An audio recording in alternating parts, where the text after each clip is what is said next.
ശരീരം ധരിച്ച ദൈവത്തിന്റെ ജീവനുള്ള വചനവും നമ്മുടെ ദൈവവും രക്ഷിതാവുമായ യേശു മിശിഹായുടെ മനുഷ്യാവതാര വ്യാപാര കാലത്തിൽ ഇവ ഇപ്രകാരം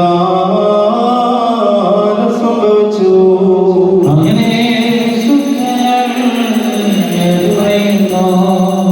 അടുത്ത ദിവസം പെരുന്നാളിന് വന്നിരുന്ന വലിയ പുരുഷനും യേശു യെരൂശലേമിലേക്ക് വരുന്നുണ്ടെന്ന് കേട്ടിട്ട് ഈന്തപ്പനയുടെ കൊമ്പുകൾ എടുത്തുകൊണ്ട് അവനെ എതിരേൽക്കുവാനായി പുറപ്പെട്ടു.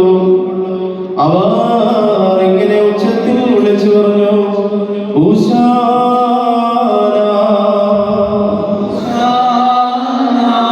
ഇസ്രായേലിന്റെ രാജാവായ കർത്താവിന്റെ നാമത്തിൽ വരുന്നവൻ വാഴ്ത്തപ്പെട്ടവനാകുന്നു.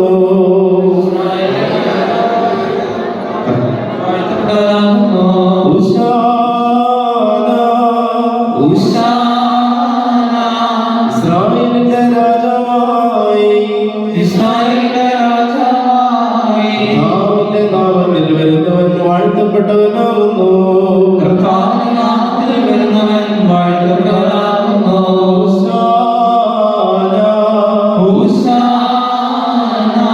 ഇസ്രായേലിന്റെ രാജാവായി ഇസ്രായേലിന്റെ രാജാവായി കർത്താവിന്റെ നാമത്തിൽ വരുന്നവൻ വാഴ്ത്തപ്പെട്ടവനാകുന്നു. കർത്താവിന്റെ നാമത്തിൽ വരുന്നവൻ വാഴ്ത്തപ്പെട്ടവനാകുന്നു. യേശു ഒരു കഴുതയെ കണ്ടെത്തി അതിന് പുറത്തു കയറി, അത് സഹിയോൻ പുത്രി, നീ ഭയപ്പെടേണ്ട, ഇതാ നിന്റെ രാജാവ് കഴുതക്കുട്ടിയുടെ പുറത്തു കയറി നിങ്ങളിലേക്ക് വരുന്നു എന്ന് എഴുതപ്പെട്ടിരിക്കുന്ന പ്രകാരമായിരുന്നു.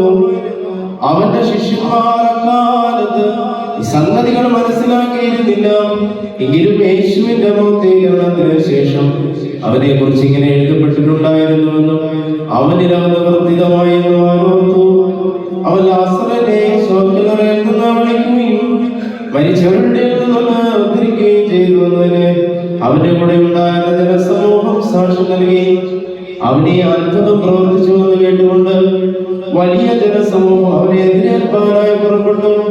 എന്നാൽ പരീക്ഷന്മാർ അന്യോന്യം, നിങ്ങളെ കൊണ്ടൊരു പ്രയോജനവുമില്ല, അതാ ലോകം